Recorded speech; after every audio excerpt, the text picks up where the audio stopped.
Benvenuti al nostro consueto settimanale di approfondimento Pianeta Oggi Report. Dunque parleremo di ambiente. Ambiente uguale a cultura. Continuiamo dunque questo nostro filone informativo di approfondimento sul valorizzare il territorio come anche momento di conoscenza per cose nuove, momento culturale per gli studenti, per i bambini che vanno a scuola, in questo caso per i bambini che sono all'asilo, perché alle porte di Venezia, precisamente a Favaro Veneto, nel grande bosco di Favaro Veneto, è stato realizzato per la durata di una giornata un asilo all'interno del bosco, momento molto particolare per questi bambini che hanno conosciuto cose nuove, un ambiente nuovo, e quindi ecco, vediamo di rivalutare bene un po' tutte quelle cose che si erano ormai messe nel dimenticatoio o che si davano per scontato.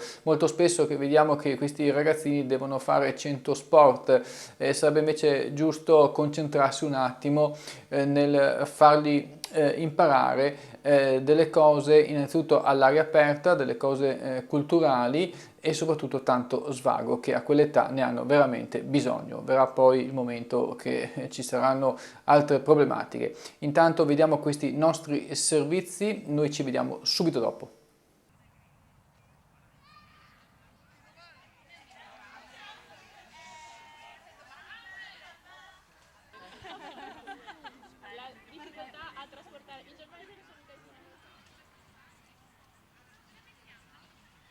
Dunque, una iniziativa davvero singolare, c'è un asilo nel bosco, nel parco, ecco, ci puoi spiegare qualcosa? Sì, questa è una sperimentazione che è nata da un progetto che è partito nel novembre del 2015 all'orto di quartiere della città, un quartiere molto popoloso di Marghera, dove è iniziato questo progetto di orto condiviso, in cui abbiamo pensato di portare anche un'educazione all'aperto, un'educazione alternativa a quella che potrebbe essere nella scuola tradizionale. Da lì è venuta l'esigenza delle mamme di dire: ma l'estate facciamo qualcosa tutti insieme in un luogo che abbiamo qui a Mestre, che è il bosco, che è una meraviglia. E eccoci qui, adesso stiamo festeggiando le 4 settimane di sperimentazione che sono andate molto bene.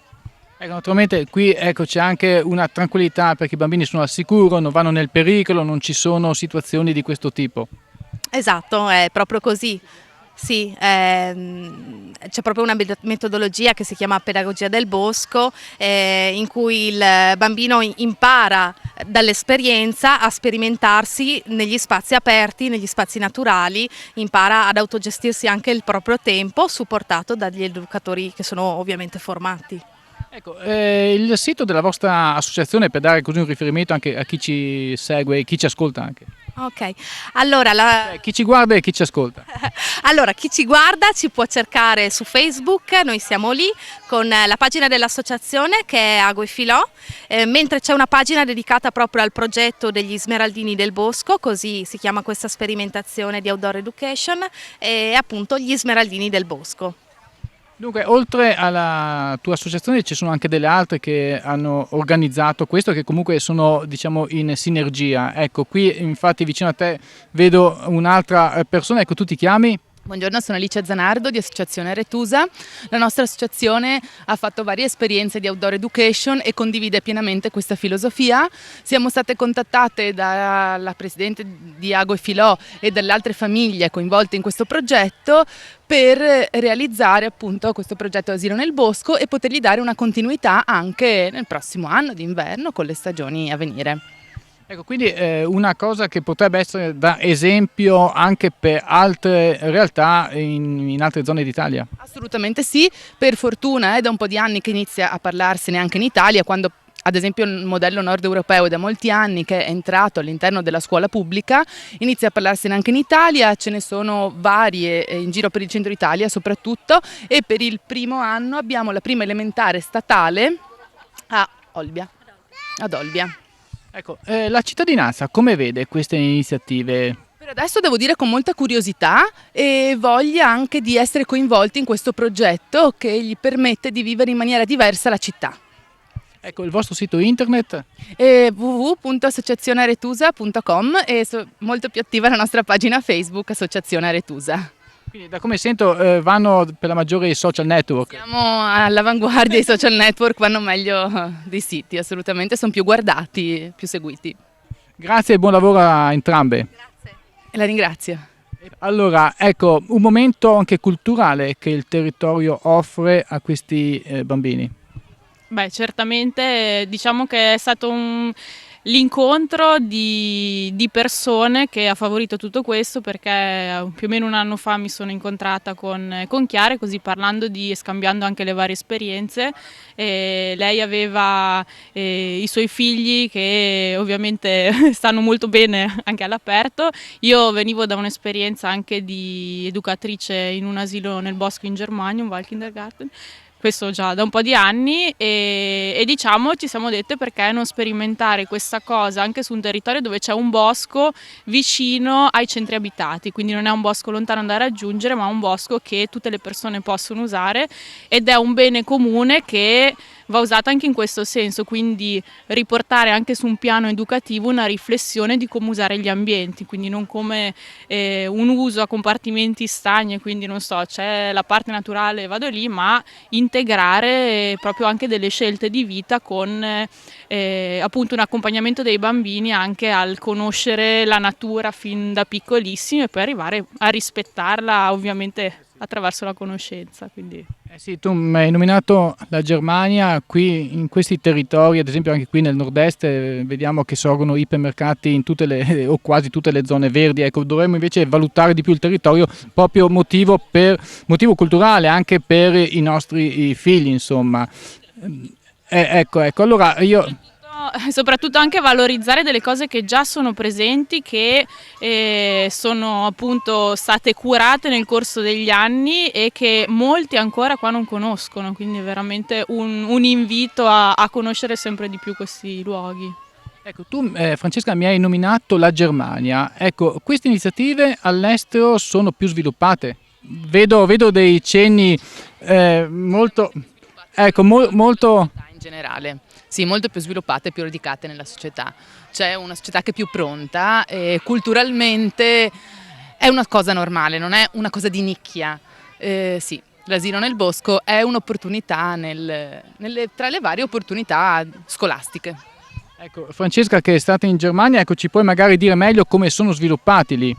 Beh, lì sono sviluppatissimi, io parlo di un'esperienza che ha già, nel senso io l'ho fatta 12 anni fa e già al tempo ce n'erano tantissimi, adesso si è sviluppata una nuova esperienza che è quella dei nidi. Quindi addirittura ancora più piccoli già iniziano questa educazione all'aperto nel bosco e prendendo sempre spunto, non è un'invenzione tedesca, viene dai paesi scandinavi dove già anche lì da anni si era sperimentato anche con le fasce più piccole e perché non importante anche con quelle più grandi, insomma non limitarlo alla fascia dell'infanzia ma portarlo avanti. Ecco, questo è molto interessante, è una novità, un'iniziativa culturale che merita di essere tenuta in primo piano, in seria considerazione. Un'ultima domanda, i genitori cosa dicono? I genitori inizialmente alcuni molto diciamo curiosi, altri un po' perplessi e scettici perché diciamo lo spazio aperto intanto non si è abituati a starci così tanto, teniamo presente che qua i bambini stanno almeno 8 ore quindi non è poco, però è bastato veramente qualche giorno perché diversi genitori si ricredessero sull'esperienza perché vedevano dei figli che tornavano a casa rilassati, proprio più tranquilli, pieni di stimoli, curiosità a cui rispondevano perché erano liberi di scoprire, di entrare in contatto anche con esseri viventi minuscoli che normalmente non si notano, oppure che la prima reazione è che schifo, oppure non so fare esperienza della pioggia e quindi avere bambini che adesso dicono mamma piove quindi vado fuori perché è bello stare fuori sotto la pioggia, giocare, insomma conoscere. Ovviamente con vari accorgimenti, però insomma. Ecco, iniziare a valutare sempre di più quella che è la natura che ultimamente con tutte queste cementificazioni stiamo un po' perdendo. certo, assolutamente sì. Grazie allora a Francesca Coltellazzi, se ho detto bene. Coltellacci. Coltellacci, vedi, sapevo che prima o poi sbagliavo, e buon lavoro anche a te. Grazie, grazie. Riprendiamo da studio, giusto per presentarvi anche l'ingegnere Alessandro Pattro, che come sapete con il processo del contratto di Fiume, ecco di questa cosa ne ha parlato, apro una parentesi, ne ha parlato anche una nota trasmissione di Rai 3 che è venuta proprio nell'Inter veneziano a far conoscere un po' questa nuova iniziativa, cioè valutare il territorio come appunto anche momento culturale. E Alessandro Pattro era lì presente, il sottoscritto lo ha avvicinato, ascoltiamo una sua opinione in merito.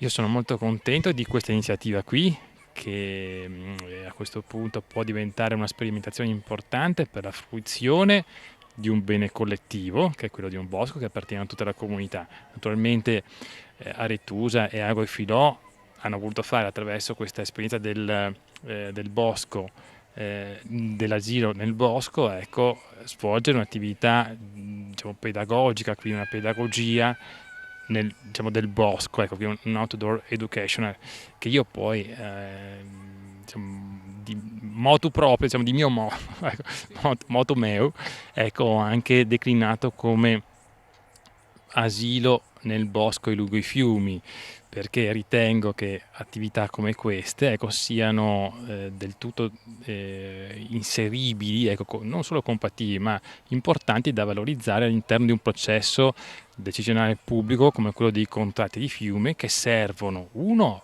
per il al miglioramento delle componenti ambientali del fiume e del territorio, ma ha altre importanti ricadute, ad esempio quello che possiamo fare in processi come questi, cioè processi di democrazia partecipativa come i contratti di fiume o i contratti di lago o i contratti anche di bosco, potremmo dire, cioè è quello di fare in modo che la comunità si riappropri diciamo, di beni, quindi si riappropri dei beni collettivi, quindi ci sia un processo di riappropriazione identitaria tra la comunità e i corsi d'acqua, i fiumi e il bosco e tutti i beni collettivi ecco, che ci appartengono. Rivalutiamo il nostro ambito dove viviamo.